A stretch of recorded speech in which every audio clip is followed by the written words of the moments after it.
As smoke rises over a pile of ashes, another family huddles over the remains of their loved one.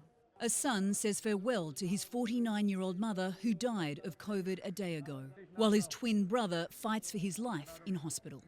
Another body draped in marigolds is led into the crematorium. An assembly line of death and misery on an insurmountable scale. For a fifth consecutive day, India has set a global record for daily infections and deaths. But health experts believe the real numbers could be much higher. The acute shortage of oxygen across the country is the main killer, as hospitals already over capacity turn away patients who don't have their own oxygen cylinders and supply. But here if somebody dies, you know he dies because of a lack of oxygen. You cannot describe that feeling, man, but you feel like crying, I tell you. You're feeling so helpless. Unable to get an ambulance, this family takes their brother to hospital in a rickshaw, his feet protruding. But like all the others they'd visited, it has no available beds, let alone enough oxygen. I tried almost all the hospitals, he says. Everyone told me they had no oxygen supply. So I came here and they shoot us away at the gate, saying they don't have any oxygen. The wait outside excruciating, but help never comes. He shakes his brother, but it's too late. Prime Minister Narendra Modi has described the second wave as a storm that has shaken the country and announced the construction of more than 500 oxygen generation plants. But that's cold comfort for the families who feel their government has abandoned them and left them to fight this pandemic on their own.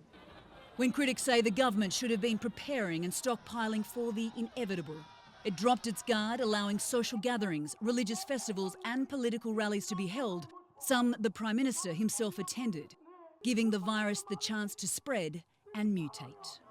In the capital, New Delhi, there is more than 30% positivity rate, and half the cases by the start of this month were the more contagious variant that's afflicting younger people and has now been detected in the UK and Switzerland. For radio host Stuti Ghosh, whose father contracted COVID, she pulled him out of hospital because she feared he would die there. For every 200 patients, only one doctor was available. She bought an oxygen concentrator on the black market for an exorbitant price, allowing her father to be cared for at home. But she says if you don't have money and privilege, what hope do you have in saving your loved ones? If, God forbid, you're in a position where you can't breathe, and you have doctors who are breaking down on social media in front of the camera saying patient will die. Patients are being turned away because there is no oxygen. Who will answer this? This is a failure. And just to put this into perspective, one of our producers, Swati Gupta, who has been working tirelessly on this story and was doing interviews for this piece last night, she found out that her uncle had passed away. He'd been battling COVID. It just goes to show how widespread this vicious pandemic is, and that our friends and colleagues in the Delhi Bureau are also being impacted, John.